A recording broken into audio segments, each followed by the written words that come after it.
В музыкальной гостиной Национальной библиотеки имени Ахмедзаки Валидии Республики Башкортостан состоялась творческая встреча с музыковедом Гульназ Галиной.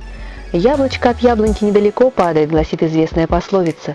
А вот и дочь прославленного фольклориста Салавата Галина избрала специальность, связанную с башкирской народной и профессиональной музыкой.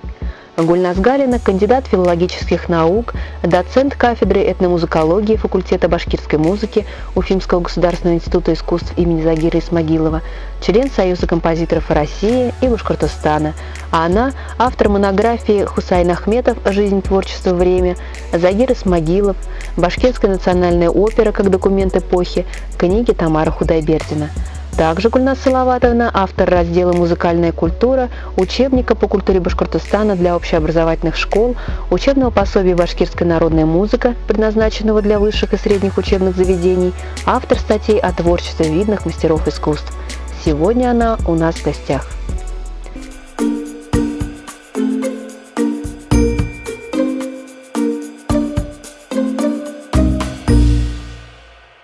Мысли о том, что нужно писать о башкирской музыке, они были подсказаны мне моим отцом, небезызвестным человеком, фольклористом Салаватом Галиным. И слушая его рассуждения о том, какие задачи стоят перед башкирским профессиональным искусством, о том, каким оно должно быть, о том, как его нужно пропагандировать, я как-то постепенно убедилась в том, что все то, о чем он говорит, мне под силу.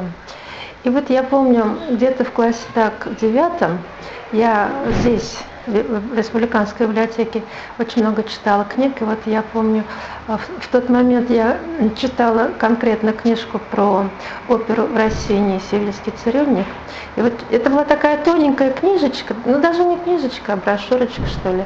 И я ее читала, потом вдруг я остановилась ее читать, зачем-то начала ее крутить в руках и начала думать, интересно, такая маленькая, думаю, тоненькая книжка, а столько в ней информации, вся история итальянской оперы, все тенденции развития, опера серии, опера буффа, столько названий приводится, как в качестве примеров, столько фамилий перечисляется. Интересно, думаю, а почему про нашу башкирскую оперу ничего такого нет? У нас ведь тоже есть оперы. А вообще, все началось с того, что я на втором курсе уже, учась в Институте искусств, начала писать статьи сначала в газету. Сначала это была студенческая газета, редактором которой меня назначила мой куратор. Сейчас это доктор искусствоведения, профессор. Живет она в данный момент в Вене, Шаймухаметова Людмила Николаевна. Она меня научила всему, даже печатать на печатной машинке. Она мне уже на первом курсе показала расположение букв. Она меня научила печатать всеми пальцами, объясняла расположение не только букв, а и слогов и так далее, и так далее. Потом редактировала, вычитывала, объясняла, что так я написала, что не так. Я сначала написала рецензию на оперу «Дон Карлос», которую в нашем оперном театре вел очень известный дирижер, музыкальный руководитель Ярослав Антонович Ващак. И пошло и поехало. Потом, когда меня узнали уже в республиканских редакциях, мне стали заказывать эти статьи. Дальше больше. Потом я стала писать в газеты, не в газеты, журналы.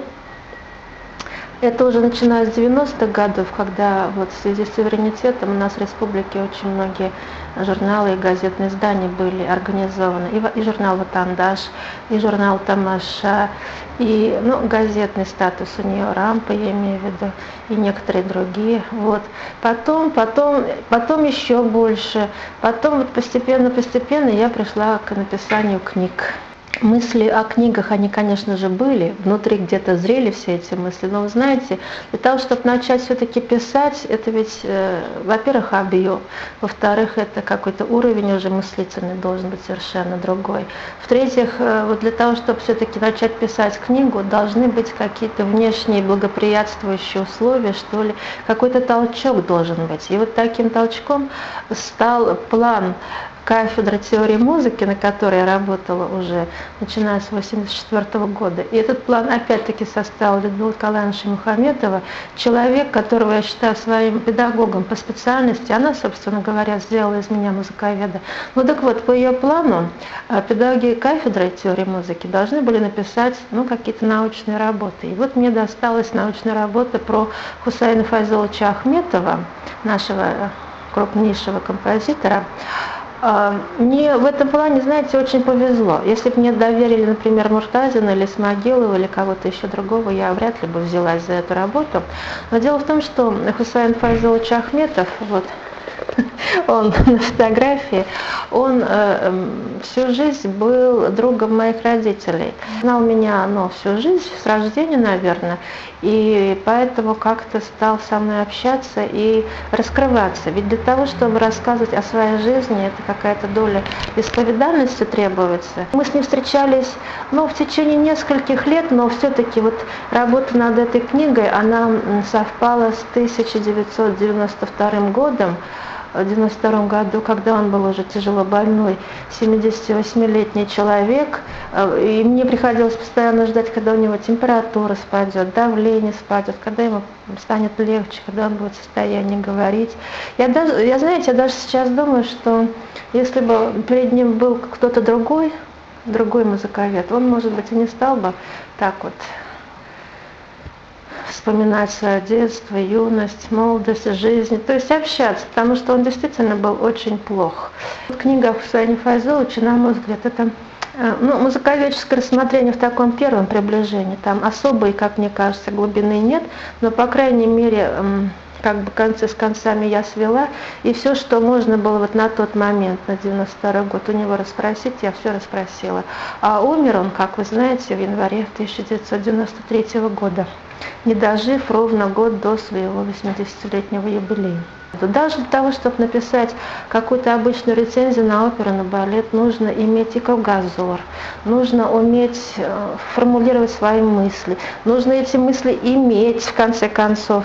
А эти мысли, они вот просто так не рождаются. Это нужно очень много думать, размышлять, уметь связывать концы с концами, что называется. Вот разные разрозненные явления жизненные, уметь связывать между собой, как-то логику выстраивать. И вот такой момент, он, видимо, наступил, и вот я когда написала вот даже первую свою книгу про Ахметова, я вдруг почувствовала, что я на какой-то новый уровень стала. А дальше уже пошло. Это, что называется, о себе заявила, себя зарекомендовала, и дальше уже посыпались заказы, можно сказать, но, по крайней мере, уже ко мне стали подходить люди, наши деятели, и как-то заговаривать о том, чтобы и о них бы тоже написать. Когда я собиралась быть музыковедом, я думала исключительно о профессиональной музыке. Я не думала о том, что я буду писать про фольклор, про народную музыку. Дело в том, что я человек городской, и мне ближе европеизированная академическая музыка, нежели народная музыка. В музыковедении вообще существует понятие городской музыкальной культуры и сельской музыкальной культуры. Это две разные художественные системы, развивающиеся независимо друг от друга. Но вот наступил такой момент в жизни, когда мне пришлось в институте искусств заняться народной музыкой, и мне дали нагрузку по башкирскому музыкальному фольклору. И я хочу сказать, что к фольклору, к освоению вот этого музыкального материала и теоретического материала я пришла немного позднее. Вот, что я хочу сказать. Вы знаете, я думаю, что вот в свое время, когда я училась, у нас было мало книжек по башкирской народной музыке. Это была книжка Лебединского «Башкирские народные песни на Агрыше», книжка Фоменкова «Башкирские народные песни», и все. Больше читать было нечего. И читая эти книжки, и вообще читая то, что написано о башкирской музыке, я чаще всего была не согласна с тем, что я читаю. Мне казалось, что это не так. Мне казалось, что ее описывают как-то поверхностно, относятся к ней в лучшем случае как к экзотике. И очень часто возникало ощущение, что, допустим, того же Лебединского я читаю, но ощущение, что, как бы это сказать, нельзя о музыке так писать. больше чувства хотелось, потому что это не паспорт автомобиля, это не паспорт холодильника, музыка это не техническое какое-то явление. Понимаете, вот это вот какое-то желание как-то по-своему это все высказаться, оно присутствовало. Особенно после концертов фольклорных где-нибудь в филармонии, наслушавшись Кураи или какого-нибудь фольклорного ансамбля, я все время про себя думала, я не умею не плясать, не танцевать, не петь.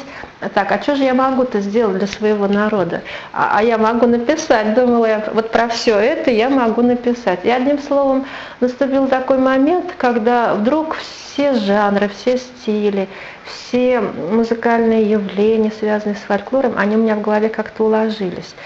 Почему я говорю уложились? Потому что в наше время, когда я училась, этого предмета просто не было. Вообще не было ни профессиональной, ни народной музыки. Это ведь все началось в 90-е годы в связи с суверенитетом, если вы помните. Тот же язык в школе начали преподавать и так далее. Поэтому многие вещи я просто сама усваивала с путем собственных размышлений, наблюдений, анализа и так далее.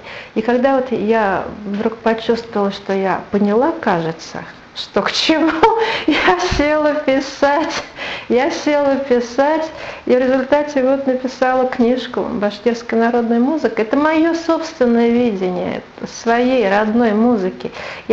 Музыкальный материал, я его знаю изнутри, мне кажется, я его чувствую. Все эти песни, они пропущены через душу, я не просто так вот написала со стороны, посторонним взглядом. Эта книжка, она уже 3 раза вышла, 3 издания было, и по ней учатся, это я точно знаю, не только у нас в Институте искусства, а в всех музыкальных учебных заведениях. Вот, и поэтому на будущее у меня есть мысли как-то ее расширить. Ну, эта книжка, она, знаете, 7 печатных листов мне дали, вот 7 печатных листов объем, и не более того. Вот, а в принципе при желании я думаю, что я могла бы немножко расширить. Я лично себя ощущаю каким-то таким связующим звеном вот между советской и постсоветской эпохой. Я чувствую, если хотите, даже миссию какую-то. Мне кажется, я обязана просто какие-то идеи довести допустим, до своих студентов. Я же преподаю в Институте искусств, то есть они ничего этого не знают. И наши студенты часто спрашивают, вот вы все говорите, типа, мы же не жили, вот я же не жил тогда, сказал однажды Байрас Рахимов, такой студент. Но я не знаю, как было при советской власти, а вы расскажите нам, потому что мне типа не с чем сравнивать. И я какие-то элементарные вещи начинаю им объяснять, но я никогда не думала, что об этих вещах мне придется кому-то говорить и объясняя. Оказывается, вот наступил такой момент, что вот та жизнь, к которой мы привыкли, была привычна для нас, она ушла. Сейчас наступила совершенно другая реальность, особенно с интернетом в сознании, просто все перевернулось. И все то, что было до интернета, все это кажется уже, даже мне это все кажется каким-то архаическим, что ли, даже не знаю, как это назвать. Талантливый человек, талантлив во всем. Гульназ Салаватовна сочетает в себе множество ипостасей. Высококлассный музыковед, талантливый педагог, хорошая мама, подруга и просто красивая, яркая женщина.